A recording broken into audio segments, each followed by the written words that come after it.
যে কারণে আল্লাহ আমাদের ডাকে সাড়া দেন না। আসুন ডাক্তার জাকির নায়কের কাছ থেকে ওয়াজটি শুনে নেওয়া যাক। তোমরা অনেক সময় দোয়া করছি কিন্তু কবুল হচ্ছে না। আল্লাহ পবিত্র কোরআনে বলেছেন সূরা বাকারা অধ্যায় নম্বর 2 আয়াত 216, তোমরা যা পছন্দ করো সেটা হয়তো তোমাদের জন্য ভালো না, আর যেটা পছন্দ করো না সেটা হয়তো ভালো। তোমরা এটা জানো না, তবে আল্লাহ জানেন। উদাহরণস্বরূপ ধরেন একজন তরুণ ছেলে, বয়স হয়তো 20 বছর, সে দোয়া করছে, হে আল্লাহ সুবহানাহু ওয়া তাআলা একটা বিএমডব্লিউ দিয়ে দাও। জানেন না বিএমডব্লিউ নাম শুনেছেন কিনা? বিএমডব্লিউ মোটরসাইকেল, আমি চাই একটা বিএমডব্লিউ মোটরসাইকেল, খুব ভালো মোটরসাইকেল। ছেলেটা দোয়া করলো, আল্লাহ সাড়া দিলেন না। হয়তো আল্লাহ জানেন যে আল্লাহ যদি তাকে মোটরসাইকেল দিতেন, সে অ্যাক্সিডেন্ট করতো, পা ভেঙে ফ্র্যাকচার হতো, পঙ্গু হয়ে পড়ে থাকতো। তাহলে এখানে আল্লাহ সুবহানাহু ওয়া তাআলা তার ডাকে সাড়া দিয়েছেন সাড়া না দেওয়ার মাধ্যমে।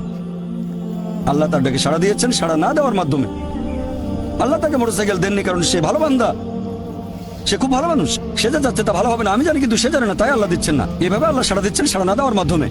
আবার কিছু লোকজন আছে, যেমন আল্লাহ বলেছেন পবিত্র কোরআনে সূরা বাকারা অধ্যায় নম্বর 2 আয়াত 15 ও 16, এখানে ভণ্ডদের কথা বলা হচ্ছে। আল্লাহ তাদের রশি দেবেন, তারা বিভ্রান্তের মতো ঘুরে বেড়াবে। তারা সম্পদ চেয়েছে, আল্লাহ দিয়েছেন।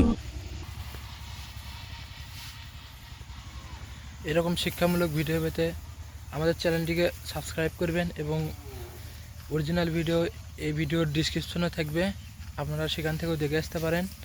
আর আমাদেরকে সাপোর্ট করবেন এরকম ভালো ভিডিও পেতে, শিক্ষামূলক ভিডিও পেতে, ইসলামিক ভিডিও পেতে।